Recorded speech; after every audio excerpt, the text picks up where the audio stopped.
आज कथा का छठा दिवस है। आज शिवरात्रि है कथा की। रात भर शिव भक्त खूब भजन करते हैं, नाचते हैं, गाते हैं, स्मरण करते हैं। सवेरे 8 बजे कथा सुनते हैं, 11 बजे रज को नमन कर कर प्रणाम कर कर अपने अपने गंतव्य की ओर चले जाते हैं। क्या देगा वो, कैसे देगा वो, कब देगा वो उसके ऊपर निर्भर करता है। वो उसके ऊपर निर्भर करता है, किसी दूसरे की सामर्थ्यता नहीं है। एक लड़का बैठा है जिसकी नेत्र की ज्योति नहीं है। महाराज, एक लड़का है जिसकी नेत्र की ज्योति नहीं है। मेरा नाम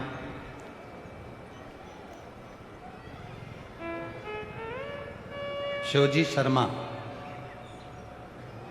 गांव भगोरिया, तहसील सांगानेर, जिला जयपुर से आया हूं। कहीं बैठे हों तो हाथ हिलाएंगे। 10 साल की उम्र में मेरी आंखों की रोशनी चली गई। कहीं बैठे हो बेटा तो हाथ हिला सकते हैं। मेरा नाम शिवजी शर्मा, गांव भगोरिया, तहसील सांगानेर, जिला जयपुर से आया हूं। मेरा मोबाइल नंबर ये है। एक लोटे जल का मैं क्या वर्णन करूं गुरुदेव। 10 साल की उम्र में मेरी आंख की रोशनी चली गई। जब से रोशनी गई तब से मैं शिव जी को ही बस मानता हूं, बाकी के कहीं मेरा ध्यान नहीं जाता। अगर कहीं बैठे हों तो आ सकते हैं। गुरुदेव, 10 साल की उम्र में मेरी आंख चली गई। अंदर से बड़ा टूट चुका था, कोई काम नहीं, पड़ा रहता, क्या करूं। तब नेत्र विहीन होकर भी अध्ययन किया।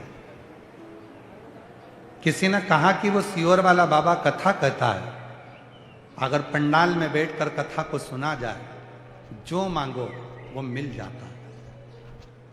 उसने अपनी भाभी से कहा, भाभी क्या मैं पंडाल में बैठकर कुछ मांगूंगा तो क्या मुझे मिल जाएगा। भाभी कहने लगी, भैया ऐसा सुना है कि वो सियोर वाला बाबा कथा कहता है और पंडाल में बैठ के जो मांगो वो मिल जाएगा। भाभी, मुझे सरकारी नौकरी करना है, मेरी आंख नहीं है, नेत्र नहीं, क्या कर सकता हूं। क्यों नहीं, चल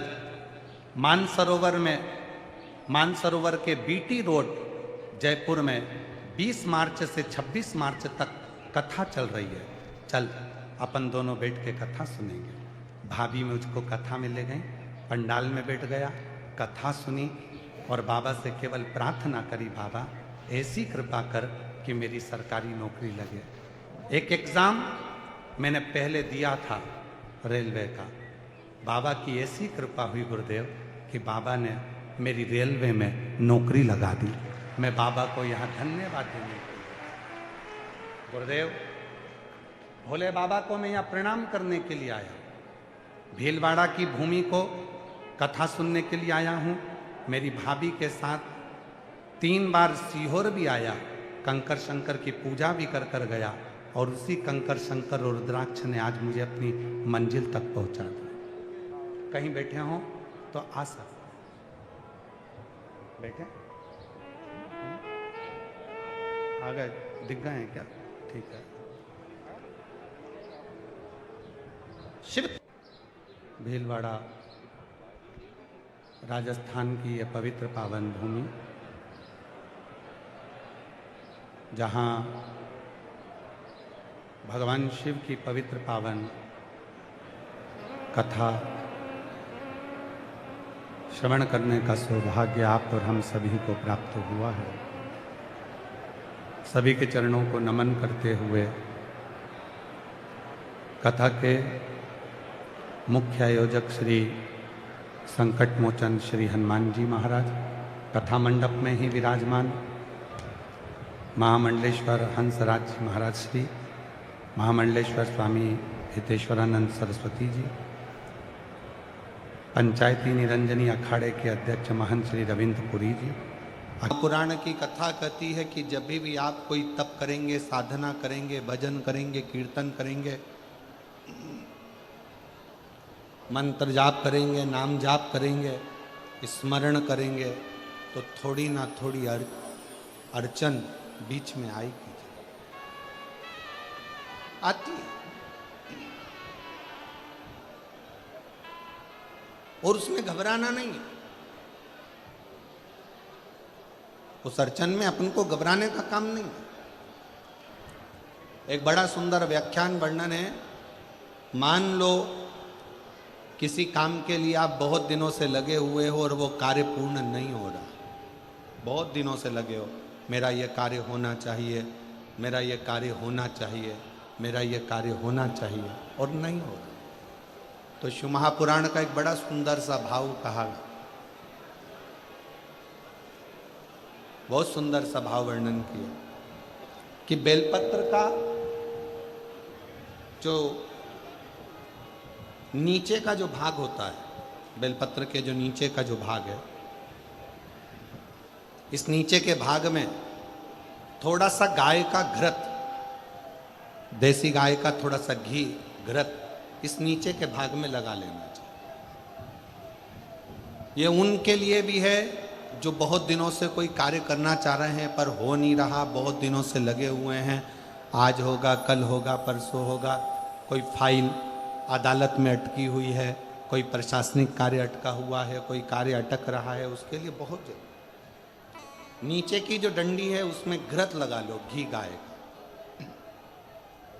और इस दो पत्ती और बीच की पत्ती के बीच का जो डंडी का भाग है, बीच की जो डंडी का भाग है, इसमें लाल चंदन लगा लीजिए, बीच के भाग में लाल चंदन। और किसी भी प्रदोष के दिन प्रातः से लेकर शाम तक के बीच में, प्रदोष काल के मध्य तक के बीच में कभी भी इस बेलपत्र को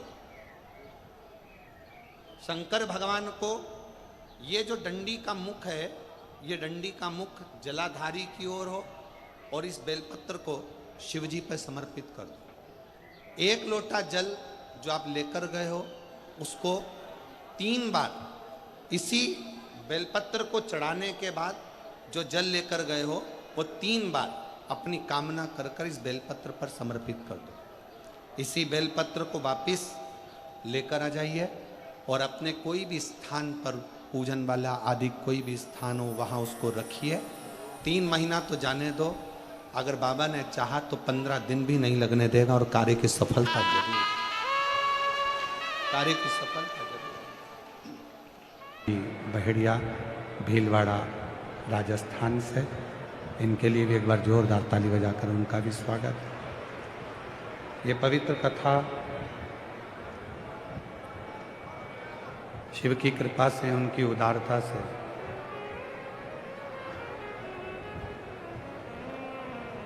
संपूर्ण जगत के कल्याण के लिए,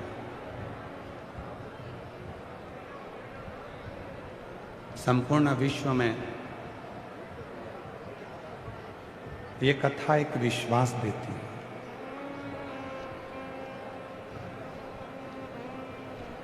और जिस दिन आपने और हमने अपनी जिंदगी में शिव पर विश्वास कर लिया, उस दिन फिर आपको और हमको भटकना नहीं पड़ेगा। शिव जिनको तुलसीदास बाबा जी ने विश्वास कहा, माता पार्वती जिनको मेरे तुलसी बाबा जी ने श्रद्धा कहा, एक विश्वास और एक श्रद्धा, एक मानव की देह को मंजिल तक पहुंचाने के लिए ये 2 चीजें बहुत जरूरी है। एक विश्वास भी जरूरी है और दूसरी श्रद्धा भी जरूरी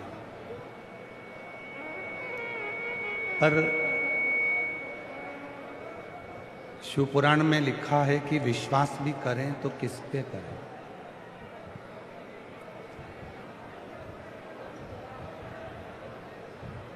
हम किस पे विश्वास करें, हम किस पे श्रद्धा करें।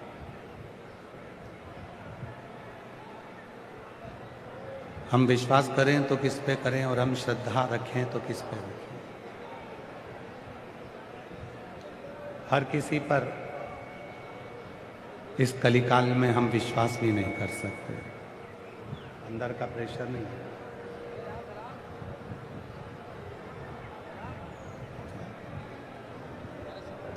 हर किसी पर हम विश्वास भी नहीं कर सकते।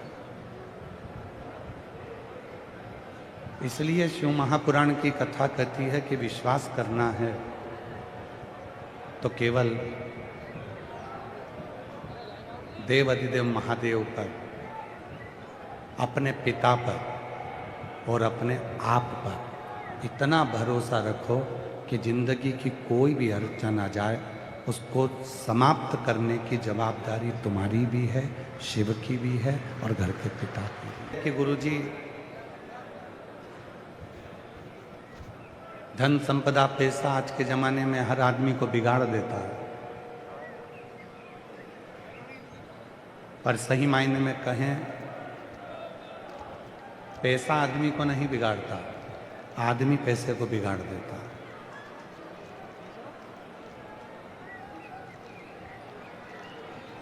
हे बाबू,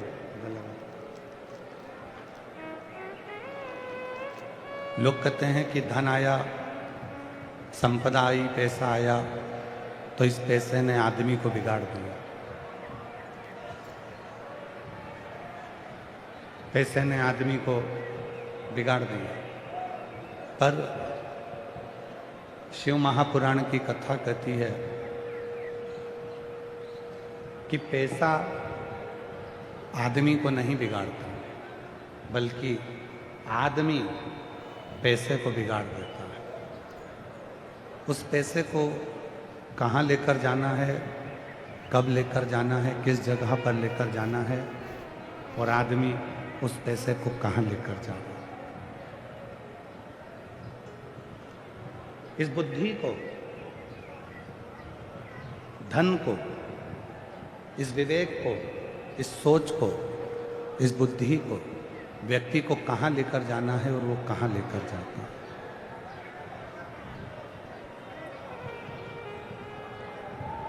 हम आपसे एक प्रश्न करें, आप सब भोजन करने बैठते हो, रोज भोजन करते हो, स्पीकरों की आवाज़ नहीं आ रही, चोंगों की आवाज़ आ रही, इसलिए लोगों को थोड़ा आवाज़ नहीं पहुंच रही।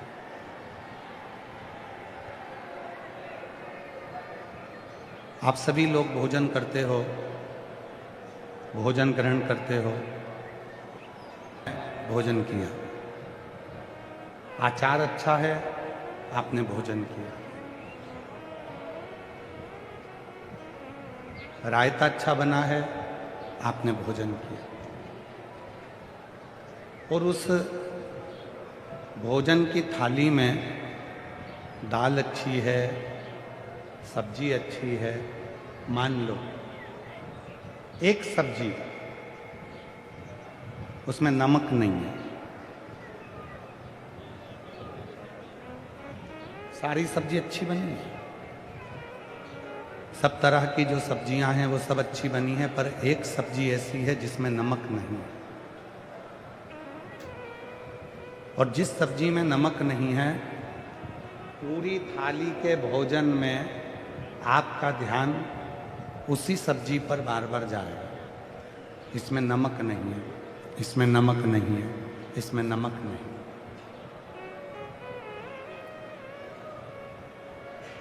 दूसरे से भी कहोगे कि इसमें नमक नहीं है, एक बार नहीं 4 बार कहोगे, भोजन कर कर नमक डाल के सब्जी खा भी लोगे तो भी खड़े होकर कहोगे कि माता जी इसमें नमक नहीं, इसमें नमक।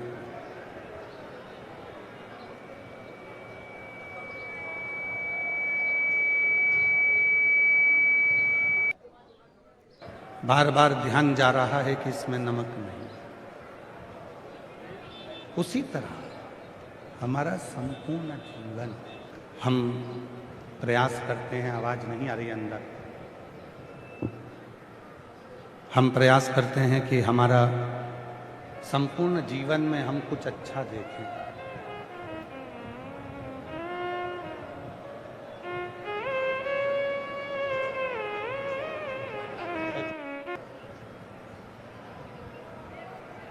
पर उस भोजन की थाली में एक सब्जी है और उस सब्जी में नमक नहीं है। जिसमें नमक नहीं है वो सब्जी हमारे स्मरण में बार बार आती है, बार बार।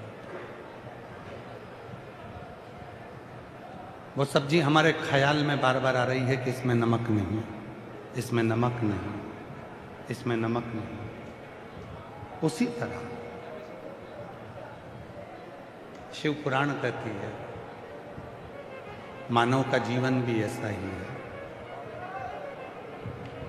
किसी को भी देखता है तो उसकी अच्छाई ग्रहण नहीं कर पाता, उसमें से बुराई ढूंढने का प्रयास करता है कि इसने गलती क्या करी है, इसने बुरा क्या करा, क्या गलत कर दिया, क्या बुरा किया, वो ढूंढने का प्रयास करता है। पर शिव तत्व कहता है मेरे भोले बाबा, मेरे शंकर भगवान, मेरे ओघड़दानी, मेरे त्रिकालदर्शी, मेरे कैलाशी अविनाशी शिव सभी जीव में समता का भाव रखते हैं। कोई बड़ा नहीं, कोई छोटा नहीं।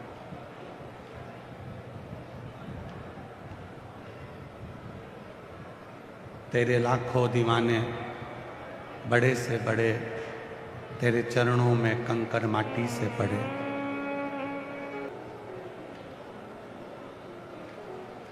हमने पहले भी कथा में कहा, आज फिर कहते हैं, मेरी माताओं, जितनी भी मेरी बुजुर्ग माँ बैठी हैं, आप लोगों से निवेदन करूं मैं, तुम्हारी बड़ी बहू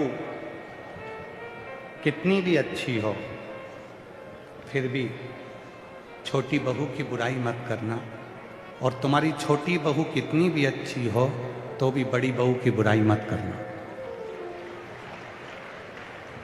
कभी मत करो। क्या कारण है? उसका एक कारण है, बुढ़ापा आते आते हो सकता है कि गेंद किसी के भी पाले में चली जाए और किसी से भी पाला पड़ जाए। इसलिए अपनी बुद्धि में यह बात बिठा कर रखो, अपने विवेक में यह बात बिठा कर रखो कि हमें किसी की निंदा नहीं करनी, निंदा में हमें नहीं डूबना। चाहे वो इंसान की निंदा हो, संत निंदा हो, महंत निंदा हो, ब्राह्मण निंदा हो, किसी स्त्री पुरुष की निंदा हो, किसी बेटी बेटे की निंदा हो, या फिर देवाधिदेव महादेव की निंदा हो, किसी निंदा में हमको नहीं। एक कथा आती है चंचुला देवी की।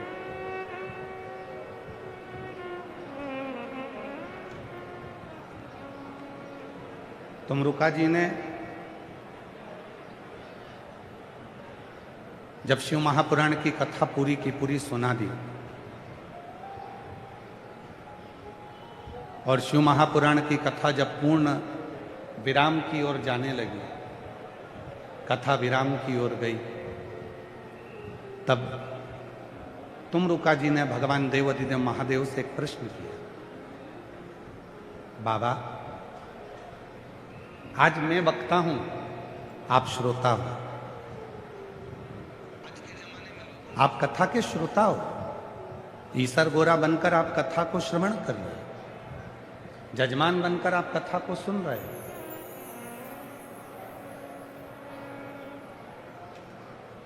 और जजमान, जो कथा का यजमान बनता है, वो कोई साधारण नहीं होता। जी भगवान शिव जी से कहते हैं कि प्रभु आज मैं वक्ता बना हूं, आप श्रोता हो, सुनने बैठे हो। भोलेनाथ आप यजमान बनकर बैठे हो, आप कोई साधारण नहीं। स्वयं शिव यजमान बनकर बैठे,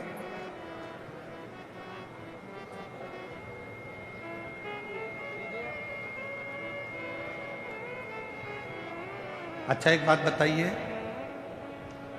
गंगा जी पृथ्वी पर ऐसे ही आ गई थी क्या? जम के बोलो जरा। नहीं है। कौन लेकर आया? जम के आवाज नहीं आई जरा। पृथ्वी पर ऐसे ही नहीं आई है, उनको लेकर कौन आया?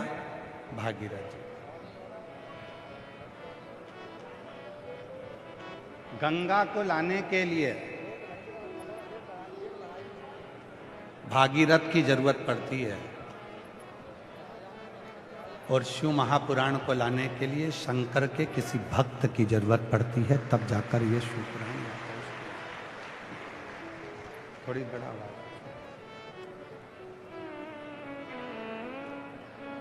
भागीरथ गंगा को लेकर आए, तब जाकर गंगा पृथ्वी पर आई, वरना गंगा पृथ्वी पर नहीं आती। महामंडलेश्वर बाबूगिरी जी महाराज जैसे कोई भागीरथ हैं जो शिव महापुराण को भीलवाड़ा जैसी नगरी में लेकर आ गए। इस शिव महापुराण को भीलवाड़ा की नगरी में लेकर गए। कोई है, कोई पूर्व जन्म का कोई अच्छा कर्म हमारे जीवन में होता है, तब जाकर कोई अच्छे कर्म के कारण हम अच्छी जगह पर पहुंचते हैं।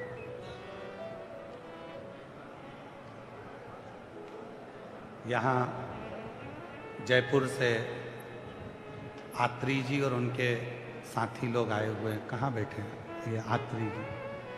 और अभी इन्होंने जयपुर मानसरोवर में सुंदर शिव महापुराण की दिव्य कथा का आयोजन कराया। शिव पुराण आत्री जी के शब्द थे, गुरुजी हमारी संस्था ने ढेरों कथा कराई, पर जो कथा शिव महापुराण की हुई उसको कराने वाला हम तो नहीं थे, शिव जी करा रहे थे और शिव जी ही सुन रहे थे। ये इनके शब्द थे। और भीलवाड़ा के क्षेत्र में भी जो कथा हो रही है, भीलवाड़ा नगर में जो कथा हो रही है, भीलवाड़ा की शिव महापुराण सेवा समिति इस कथा को करा रही है। विधायक महोदय कोठारी जी, सांसद महोदय अग्रवाल जी, इस पूरे क्षेत्र के आनंदमय महामंडलेश्वर श्री बाबूगिरी जी महाराज, यजमान परिवार और ऐसे ना जाने कितने परिवार इस कथा को संजोने में लगे हुए हैं, इसको बढ़ाने में लगे हुए हैं। ये कथा कोई साधारण नहीं है।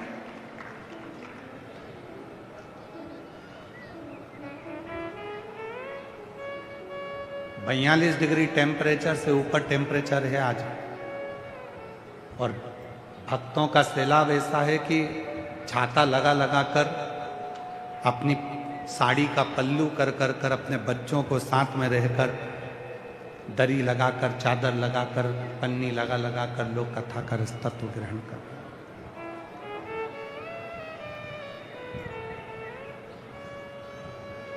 किसी को कहा जाए इतनी गर्मी में कि आप अपने घर से बाहर निकल जाओ, तो कोई नहीं निकलेगा।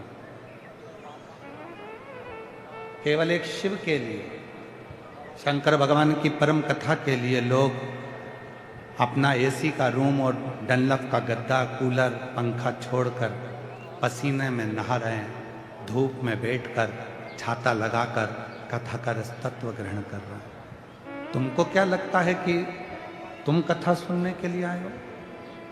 तुमको लगता है कि छाता लगाकर तुम कथा सुन रहे हो?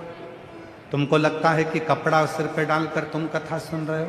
नहीं नहीं, नहीं। मोहल्ले में शादी होती है,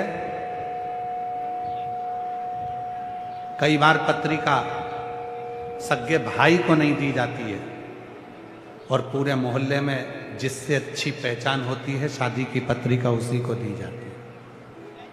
कई लोग ऐसे हैं जो अपने भाई के घर की शादी में नहीं जाते, और मोहल्ले में किसी से इतना प्रेम हो जाता है, रिश्ता हो जाता है कि उसकी शादी में जाना जरूर पड़ता है।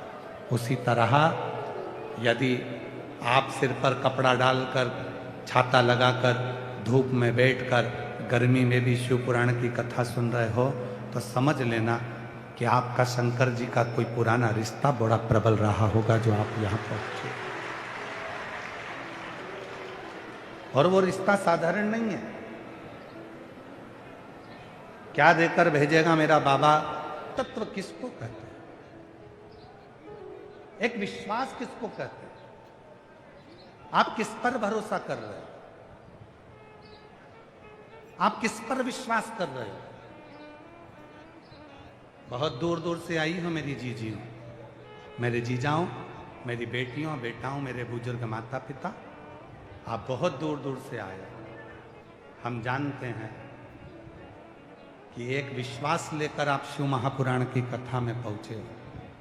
और इतना विश्वास अपने अंदर रखना कि मेरा भोले बाबा तुमको खाली नहीं भेजेगा, जो मांगा है उसको देगा जरूर। ये इसके नेत्र नहीं है, 10 वर्ष की आयु में नेत्र चले गए, पर हिम्मत नहीं हारी। शिव पर भरोसा कर, चल मैं तुझको लेकर चलती हूं। भाभी बोली कि मैं तुझे कथा के पंडाल में बिठाकर कथा सुना। क्या नहीं देता वो, क्या नहीं प्रदान करता। महाराज शिव जी की कथा कर रहे हैं, भगवान ओघड़दानी की कथा कर रहे हैं।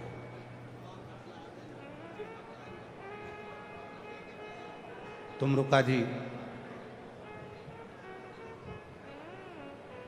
स्वयं कह रहे हैं, बाबा जैसे गंगा जी बिना भागीरथ के नहीं आ सकती,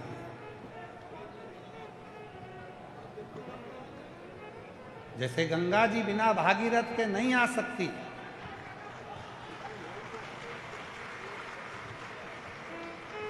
उसी तरह शिव महापुराण भी किसी भक्त के बिना, जो भगवान की साधना में डूबा है, आराधना में डूबा है, भजन में डूबा है, शिव की भक्ति करता है। और मेरी भीलवाड़ा की जीजियों को कहूँगा, बिल्कुल विश्वास के साथ कहूँगा, आप लोगों ने शंकर जी को 2 लोटा जल चढ़ाया होगा, हर बार कहा होगा कि एक बार अपने भीलवाड़ा में शिव पुराण हो जाए, तो ये शिव पुराण चलकर यहाँ पर। बड़ी मुश्किल है शिव पुराण की कथा को आना, बहुत मुश्किल, क्योंकि इसकी व्यवस्था करना शिव महापुराण की सबसे ज्यादा कठिन है व्यवस्था। रोज लाखों में भीड़ बढ़ती चली जाती है, रोज प्रतिदिन सैलाब रोज की रोज बढ़ता, प्रतिदिन बढ़ता। इसको संभालना, सारे शिव भक्तों को बिठाना, भोजन कराना बहुत। बेटे के लिए एक बार जोरदार ताली बजाओ, और उसकी भाभी माँ के लिए भी ताली बजाओ, जिसने कथा के पंडाल में ले जाकर कथा श्रवण करवाई। 3 बार कुबरेश्वर धाम सीहोर ले गई, कंकर शंकर की पूजन करा दी, रुद्राक्ष लिया, बाबा से प्रार्थना कर। और आज उस बच्चे के नेत्र ना होने के बाद भी रेलवे में नौकरी लगी। एक बार जोरदार ताली बजाकर साथ में। इसको कहते हैं विश्वास।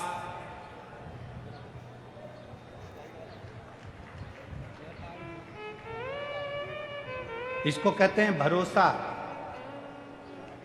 इसको कहते हैं दृढ़ता। पूरी दुनिया भले आप लोगों के ऊपर हंसती हो, कहती हो कि कहाँ किस बाबा के चक्कर में पागल हो रहे हो, कहाँ कथा में जाकर बैठ रहे हो, इतनी धूप में क्यों कथा में जा रहे हो। लोग तुम पर भले हंसें, पर शिव पुराण कहती है जिस पर दुनिया हंसी है उसी ने इतिहास रची है। उसी ने हंसेंगे लोग तुम पर, ताना देंगे लोग तुम पर। कहाँ वो सियोर वाले के चक्कर में पड़े हो, कहाँ वो सियोर वाले की शिव पुराण के चक्कर में पड़े हो।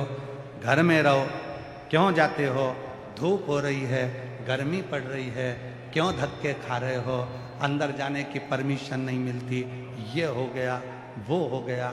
लोग बहुत बहुत बोलेंगे, पर जिस पे दुनिया हंसी है उसी ने इतिहास रची है महाराज, उसी ने इतिहास रचा करे। भगवान शंकर का चरित्र कराए, शिव महापुराण की कथा करी है। भगवान शंकर का चरित्र कहता है, तुमरुका जी ने चंचुला देवी को देखा, बिंदुक को देखा, जो बिंदुक प्रेत योनि में है। और तुमरुका जी भगवान देव अधिदेव महादेव से कहते हैं, बाबा मैंने सुना है गंगा जी को भागीरथ लेकर आए थे। ये शिव पुराण की कथा जो तुमरुका जी कह रहे हैं कि मैं बाँच रहा हूँ, और मेरे महादेव आप जजमान बनकर इस कथा को श्रवण कर रहे हो। ईसर गोरा बनकर, गणागोर बनकर, गणगोर बनकर आप इस कथा को श्रवण कर रहे हो। बाबा मुझे समझ नहीं आ रहा कि इस चंचुला देवी ने, इस बिंदुक ने पूर्व में कौन सा पुण्य करा था जो ये शिव पुराण की कथा के यजमान आप बनकर बैठ गए। कौन सा पुण्य करा? वो पुण्य कौन सा है? आज तक व्यासपीठ पर यह कथा कभी नहीं है, पर आज भीलवाड़ा की नगरी में यह कथा ध्यान में आई है, तो इसको श्रवण कर। चंचुला देवी ने कौन सा पुण्य पूर्व में कर दिया था? चंचुला देवी ने कौन सा पुण्य पूर्व में कर दिया था? चंचुला देवी ने कौन से पिछले जन्म का कोई पुण्य कर दिया था जिसके कारण बस चंचुला देवी शिव महापुराण की कथा करवाती है और भगवान शंकर और पार्वती उसके यजमान बनकर बैठते हैं? कौन सा?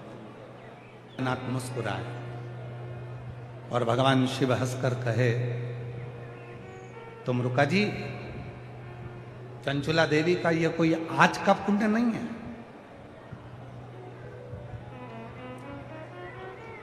तुमरुका तुरंत बोले, बाबा दो संशय हैं मेरी जिंदगी में।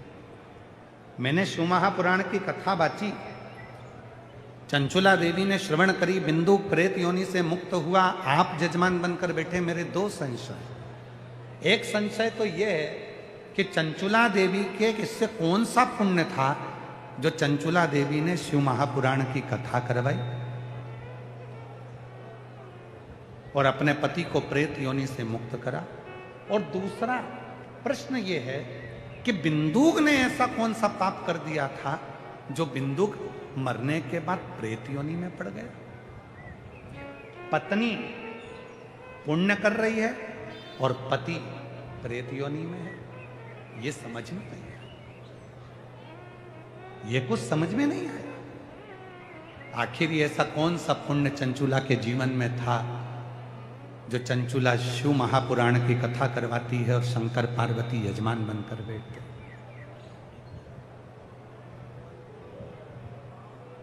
जब शिव महापुराण का कोई यजमान बनता है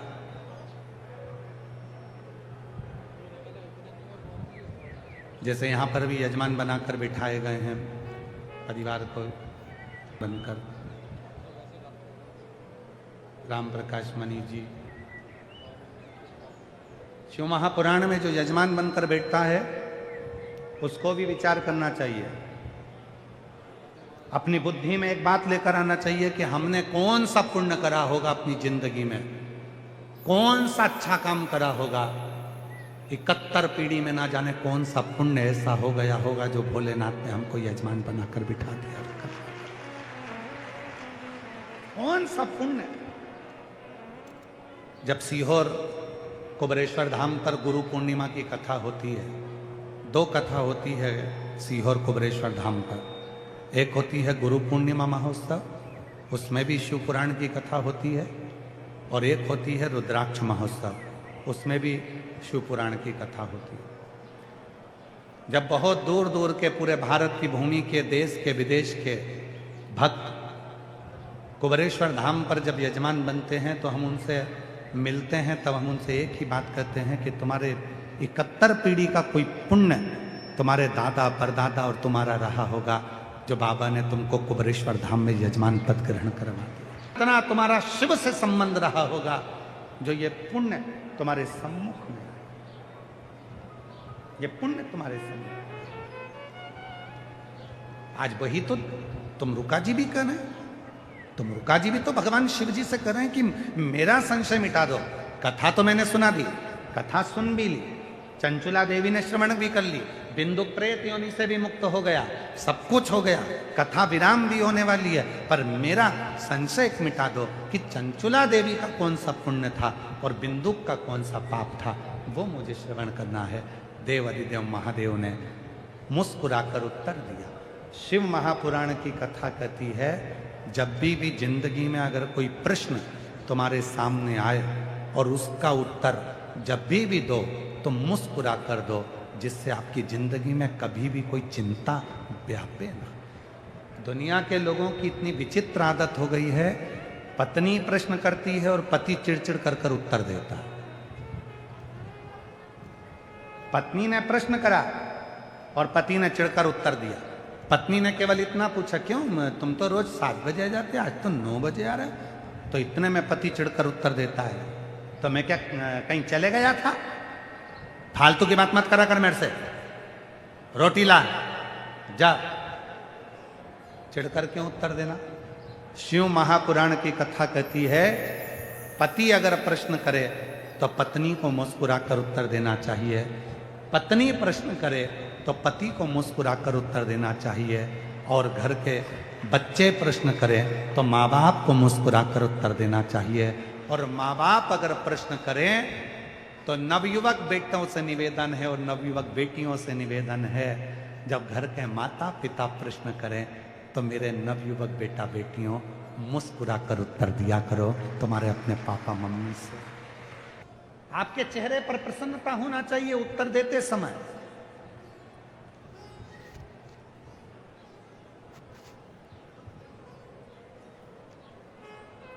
और एक बात हमने पहले भी कथा में कही थी, अभी आरणी की कथा में या भूसावल की कथा में हमने कहा था, बच्चे मोबाइल पर बात करें अच्छी बात है, करो। बच्चे मोबाइल का प्रयोग करें अच्छी बात है, करो। हम मना भी कर देंगे तो तुम कौन सा बंद कर दोगे। पर निवेदन है, बच्चे जब तुमसे छुपाकर, तुमसे छुपकर मोबाइल पर बात करने लगें, मैसेज छुपकर करने लगें, तब तुमको ध्यान देने की बहुत जरूरत है। बहुत।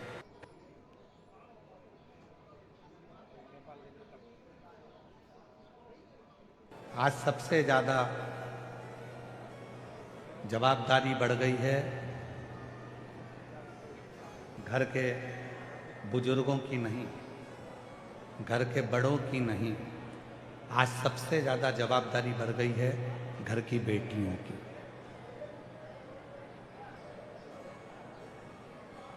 क्यों? गरुड़ पुराण में लिखा है,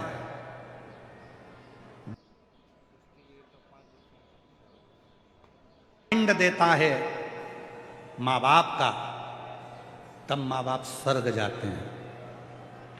बेटा तर्पण करता है माँ बाप का, तब माँ बाप स्वर्ग जाते हैं। बेटा तिलांजलि करता है माँ बाप का, तब माँ बाप स्वर्ग जाते हैं। बेटा तर्पण करता है माँ बाप का, तब माँ बाप स्वर्ग जाते हैं। बेटा जब श्राद्ध करता है तब माँ बाप स्वर्ग जाते हैं। बेटा जब पिंड देता है तब माँ बाप स्वर्ग जाते हैं। पर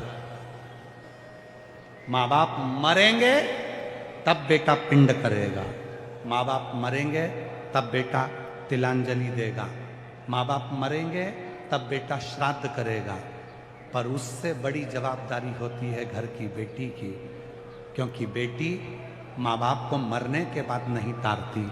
जब बेटी का कन्यादान माँ बाप करते हैं, उसी दिन माँ बाप स्वर्ग के रास्ते पर चले जाते हैं। सबसे बड़ी जवाबदारी है बेटी की। एक बेटी जिसको माँ अपनी कोख में रखती है, 9 महीना दुख झेलती है, तकलीफ झेलती है, उसको पाल पोस कर बड़ा करती है, और बड़ा करने के बाद अगर वो बेटी अपने माँ बाप को कन्यादान का मौका नहीं देती, तो वो माँ बाप जिंदगी भर जगह जगह प्रेत की योनि में भटकते रहते हैं और उनकी मुक्ति नहीं होती। मुक्ति नहीं। कितनी बेटियां बैठी हैं यहाँ? खड़ी हो जाओ सब, जितनी बेटी बैठी हैं सब खड़ी हो जाओ, दमदारी से खड़ी हो। तुम मेवाड़ की बेटियां हो। जिस समय पर भारत में सेना की कमी होती है तब मेवाड़ की बेटियां तलवार लेकर कूद पड़ती हैं। तुम वो बेटियां हो। सारे पंडाल की, पीछे के पंडाल, आसपास के पंडाल की जितनी बेटियां, सब खड़ी हो जाओ। बेटियां बेटियां जिनकी शादी नहीं हुई है, जिनकी शादी नहीं हुई वो बेटियां खड़ी हो।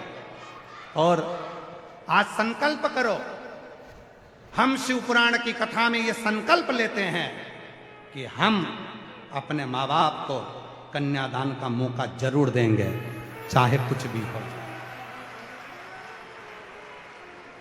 ये जरा सी बॉडी शॉडी के चक्कर में और 10 रुपए के डीजल पेट्रोल के चक्कर में या चाउमीन के चक्कर में, सुंदर सुंदर काया के चक्कर में पढ़कर, लव जिहाद के चक्कर में पढ़कर अपनी जिंदगी बर्बाद मत कर लेना बेटियां। एक संकल्प अपनी जिंदगी में होना चाहिए कि मैं अपने माता पिता को कन्यादान का मौका दूंगी, मैं अपने माता पिता के कहने पर विवाह करूंगी, मैं अपने माता पिता के अनुकूल विवाह करूंगी, उनको कन्यादान का मौका दूं। बेटा माता पिता के मरने के बाद पिंड करता है, बेटा माता पिता के मरने के बाद तिलांजलि करता है, तब माँ बाप स्वर्ग जाते हैं। पर बेटी अपने माँ बाप को जीते जी केवल कन्यादान कराकर स्वर्ग भेज देती है। केवल ये सीओर वाला महाराज नहीं कह रहा है। गरुण पुराण को पढ़ो, गीता प्रेस गोरखपुर की लाकर उसका अध्ययन करो, आपको सब मिल जाए। आप ये मत सोचना कि सीओर वाले बाबा ने कुछ बनाकर बोल दिया होगा, ना ना ना।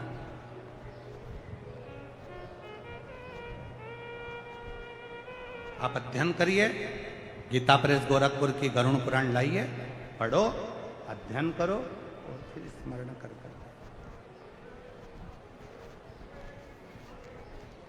तुम रुका जी कर चंचुला का पुण्य, चंचुला देवी ने पूर्व में कौन सा पुण्य कर दिया था? चंचुला देवी ने ऐसा कौन सा पुण्य कर दिया था जो चंचुला देवी इस जन्म में शंकर भगवान और पार्वती जी को यजमान बनाकर शिव महापुराण की कथा करवा ले रही है? कौन सा वो पुण्य? कौन सा? तब भगवान शिव जी ने कहा, सुनो तुम रुका जी, मैं चंचुला के 9 जन्म पहले की कथा कहता हूं। 9 जन्म पहले चंचुला एक भिलनी थी, भील की पत्नी थी, भिलनी।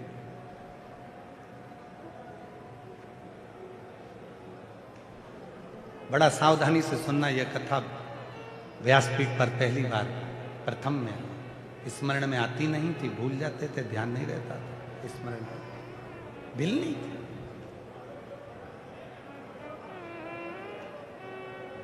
चंचुला का पति भील, ये भिलनी वन में निवास करते थे, छोटा सा झोपड़ा बनाकर रहते थे। पति शिकार करता था,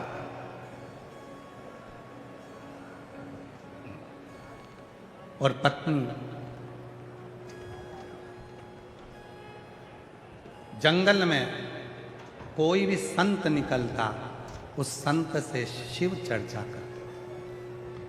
एक बार उस भिलनी ने किसी संत के मुख से सुन लिया था कि शंकर भगवान के शिवलिंग की आकृति कैसी होगी। भगवान शंकर का शिवलिंग कैसा होता है, शिवजी का स्वरूप कैसा होता है, शिवलिंग कैसा होता है, उसका स्वरूप कैसा है, पूजन कैसे करना चाहिए, क्या करना चाहिए, एक लोटा जल कैसे समर्पित करना चाहिए, ये उसने जाना।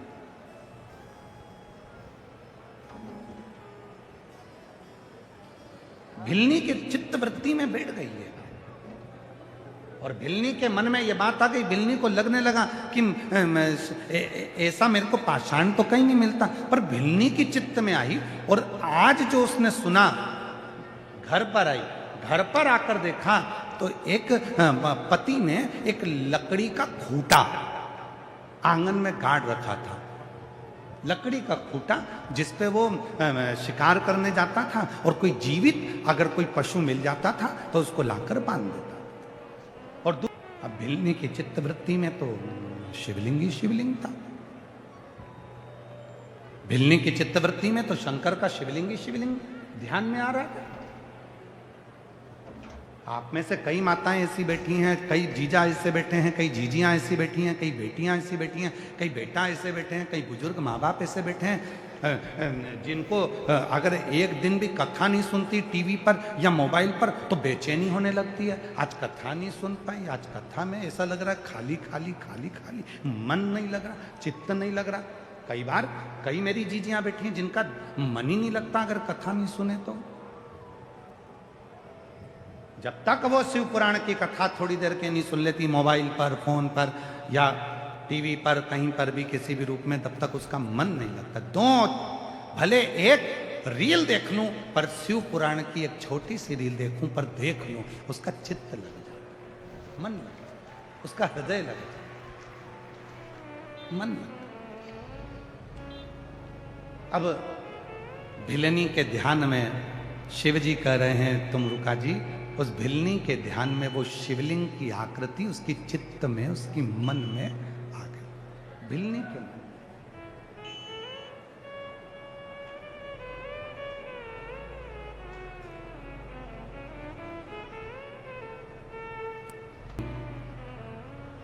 अंदर गई।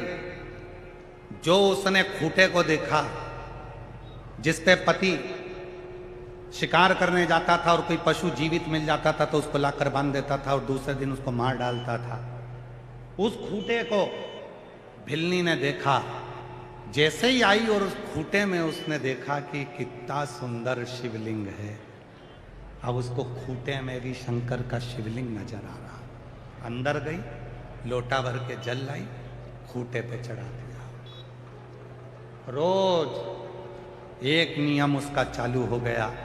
जो खूंटा जमीन में गड़ा था, लकड़ी का था, उसी पर लाती और जल चढ़ा देती, उसी पर।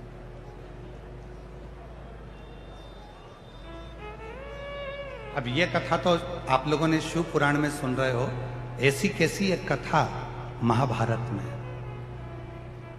महाभारत के वन पर्व में एक कथा थी। महाभारत के वन पर्व में कथा आती है कि पांडव वन में जा रहे हैं, उनको वनवास हो गया पांडव को। पांडव वन में निवास कर रहे थे। अर्जुन युधिष्ठिर का नियम था प्रतिदिन शंकर के शिवलिंग पर जल चढ़ाना, और आज शंकर का शिवलिंग उनको मिला नहीं था तो अर्जुन ने भोजन किया नहीं था। भीम को मालूम पड़ा कि मेरे भाई अर्जुन ने भोजन नहीं किया, भीम को मालूम पड़ा कि मेरे भाई युधिष्ठिर ने भोजन नहीं किया, क्योंकि उन्होंने शंकर के शिवलिंग पर जल नहीं चढ़ाया। एक लोटा जल चढ़ाने के लिए मेरे भाई भोजन नहीं करे हैं, भूखे हैं। तब भीम गया और भीम ने जाकर एक पेड़ को काट दिया। पेड़ को काट कर उसी पेड़ की जड़ को भीम ने लकड़ी से घुमा घुमा कर उसको, लकड़ी से उसको घुमाकर छील कर गोल कर दिया और गोल कर कर अपने भाई के पास आ गए। भीम पत्तों को उसके ऊपर चढ़ाकर, उस पत्तों को उसके ऊपर रखकर और अपने भाई अर्जुन के पास, युधिष्ठिर के पास आए। महाभारत का वन पर्व कहता है जैसे ही भीम आए और भीम ने आकर कहा अर्जुन से, चलो चलो चलो, मुझे जंगल में शंकर का शिवलिंग मिल गया, तुम्हें जल चढ़ाना है, जल्दी चलो, जल भरो, जल्दी चलो। भीम के कहने पर अर्जुन ने, युधिष्ठिर ने लोटा भरकर जल लिया। जल लेकर जंगल में शंकर जी को चढ़ाने के लिए गए। जो भीम ने शंकर का स्वरूप बताया था उसी स्वरूप पर अर्जुन ने और युधिष्ठिर ने जल चढ़ा दिया। जैसे ही जल चढ़ाया अर्जुन युधिष्ठिर आए और उन्होंने भोजन कर लिया। करा भीम तो खूब तेज हंसा। जब आप लोग शिव महापुराण के पंडाल की मिट्टी को अपने सिर से लगाती हो, सीहोर कुबरेश्वर धाम जाकर वहां के कंकर की पूजन करती हो, कंकर लाती हो, कंकर बीनती हो, रुद्राक्ष लाती हो, लोग तुमको देखकर हंसते हैं, ताना कसते हैं, हंसते हैं। आज वही की वही महाभारत के वन पर्व में वर्णन आता है, भीम जैसे ही अर्जुन ने भोजन करा, जैसे युधिष्ठिर ने भोजन करा और भीम ने हंसना चालू करा, तो अर्जुन ने पूछा, क्यों रे भीम, तू क्यों हंस रहा है, क्या हो गया ऐसा? युधिष्ठिर ने पूछा, भीम तुम हंस क्यों रहे, हुआ क्या? हम भोजन कर रहे हैं और तुम हंस रहे हो। भीम कहने लगे कि मैं तुम दोनों को देखकर इसलिए हंस रहा हूं कि आज तुम दोनों ने जो शंकर जी का शिवलिंग समझकर तुमने जो जल चढ़ाया है वो शिवलिंग नहीं था, मैंने पेड़ को काट दिया था, उसका जो नीचे का ठूठ था उसी को मैंने गोल कर दिया था और उसी पर मैंने पत्तियां रख दी थी और तुम उसको शंकर का शिवलिंग समझकर उस पर जल चढ़ा दिए। तुम शंकर का शिवलिंग चढ़कर तुमने जल चढ़ा दिया और जल चढ़ाकर तुमने भोजन कर लिया, तुमने उसको पहचाना नहीं। अर्जुन ने कहा, ये भीम, तूने भले लकड़ी को काटकर जड़ को शिवलिंग बनाया हो, पर हमारी दृष्टि में जब हमने जल चढ़ाया तो वो दिल से चढ़ाया, दिल से चढ़ाया तो वो कंकर भी शंकर हो गया, दिल से चढ़ाया। तो वो भीम कहने लगा, मैं नहीं मानता कि वो शिवलिंग हो गया, अब भी उखाड़ कर फेंकता, अब भी। महाभारत का वन पर्व कहता है, महाभारत की कथा को यदि पढ़ोगे तो उसका वन पर्व पढ़िएगा, उस वन पर्व की कथा कहती है, भीम ने कहा मैं अब भी उखाड़ कर फेंकता हूं। अर्जुन ने कहा ठीक है, चलो। युधिष्ठिर चले, अर्जुन चले, भीम ने पत्तियां हटाई और पेड़ की जड़ को उठाने लगे। भीम जैसे ही उस पेड़ की जड़ को उखाड़ने लगे, वन पर्व की कथा कहती है महाभारत की, भीम जमीन में छाती तक धंस गए तो भी उस जड़ को उखाड़ नहीं पाए। जड़ को उखाड़ नहीं। अर्जुन ने कहा, भीम उखाड़ो उखाड़ो उखाड़ो। अब तो भीम को गुस्सा आ गया, उस जड़ के आसपास में भीम ने खोदना चालू कर दिया। पूरी जड़ को उखाड़ने के लिए भीम ने जो आसपास खोदना प्रारंभ करा, भीम के 2 वर्ष केवल उस खड्डे को खोदने में निकल गए, परंतु वो जड़ का सिरा, आखिरी का छोर नहीं मिला। 2 साल तक, 2 वर्ष तक भीम खोदता रहा, तो भी उस वृक्ष की जो जड़ थी उसका सिरा नहीं मिला। भीम रोज उखाड़ता पर वो उखड़ता नहीं, रोज उखड़ता नहीं। कहते हैं कि भीम के खोदने से जमीन में से, पताल में से पानी निकलने लगा, पर वो जड़ का सिरा नहीं मिला। आखिरी में भीम अर्जुन के सामने हाथ जोड़कर बोला, एक लोटे जल में और सच्चे विश्वास में ये बल है कि कंकर भी शंकर बन जाता है और जड़ भी परमात्मा बन जाता है। चढ़ा जल साधारण नहीं।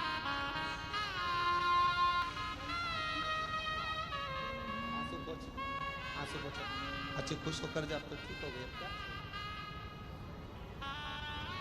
शिव तत्व में वो फल है। पार्वती जी ने शंकर को 1 लोटे जल से प्राप्त किया है। हमारे बीच में परम पूज्य विद्वत जन विराजमान हैं। मैं बड़े भाव से निवेदन करूं, आपकी वाणी से 2 शब्द इस शिव महापुराण की कथा में रतनगढ़ वालों को भाई श्री की इस पवित्र भूमि पर प्राप्त हों। भाई श्री हनुमान प्रसाद जी पोद्धर जी की ये पवित्र जन्मस्थली रतनगढ़, जहाँ कथा का लाभ आप और हम ले रहे हैं और अपने जीवन को धन्य बना रहे हैं। परम पूज्य हमारे शाम कथा के रसिक वक्ता भाई मनुश्री जी अपनी वाणी में 2 शब्दों में अपनी बातों को रखेंगे।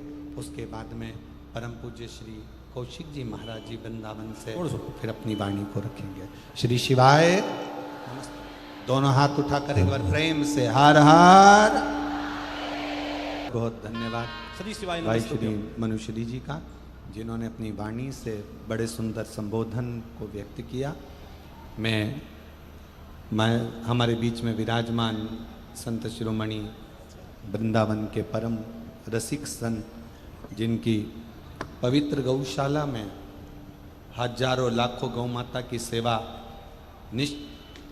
आनंद के साथ में, निज स्वरूप के साथ में होती है, और विद्वत ब्राह्मण के बच्चे निरंतर विद्याध्ययन करते हैं। ऐसे परम पूज्य संत शिरोमणि श्री कौशिक जी महाराज जी को निवेदन करूंगा, आपके दो शब्द संपूर्ण श्रोता भाई बहनों को प्राप्त हो।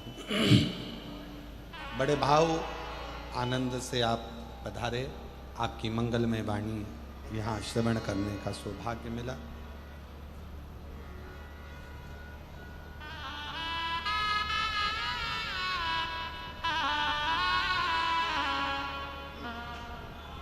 एक बार भाई श्री मनुश्री जी के लिए भी जोरदार ताली बजाकर साधुता जो पधारे, और मंगल आशीष आप और हम सबको प्राप्त हुआ।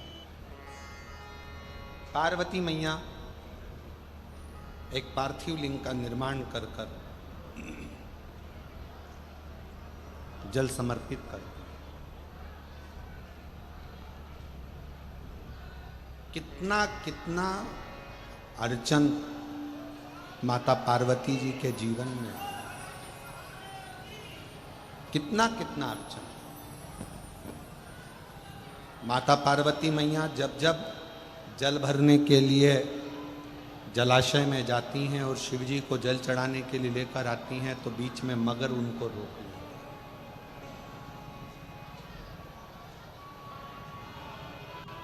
कहीं पार्वती मैया जब भगवान शंकर को रिझाने के लिए आतुर होती हैं, तो फिर कोई ना कोई क्रम होकर उनकी अर्चना जो हो रही है, भजन जो हो रहा है, स्मरण जो हो रहा है, उसमें अड़चन दी जाती है। शिव उपासना पार्वती जी के जीवन में, माता पार्वती जी के जीवन के अंतर्गत कितनी कितनी अड़चन है, कितनी अड़चन। पर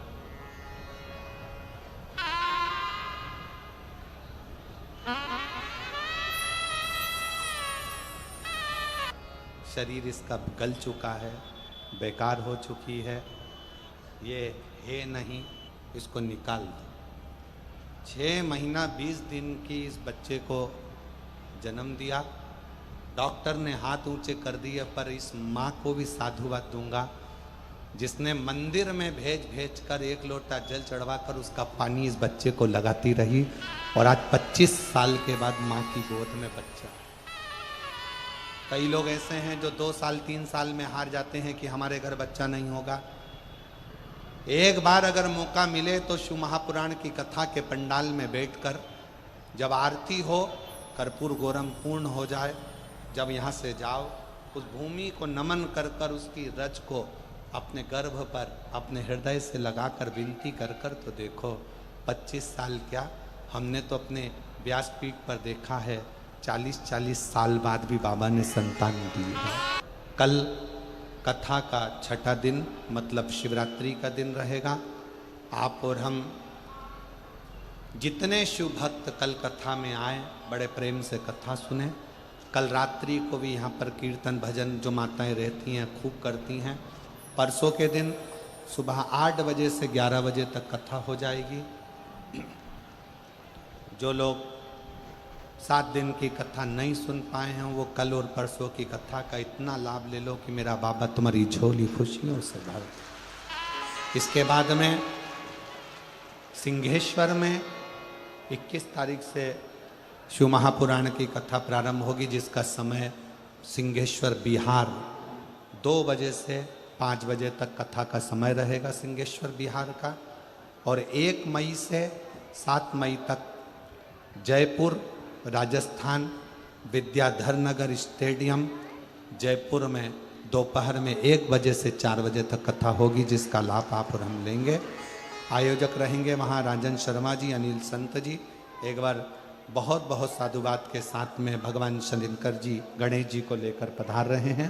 पार्वती शिव गणेश जी का वंदन अभिनंदन कर 2 बजे से 5 बजे तक कथा हो जाएगी।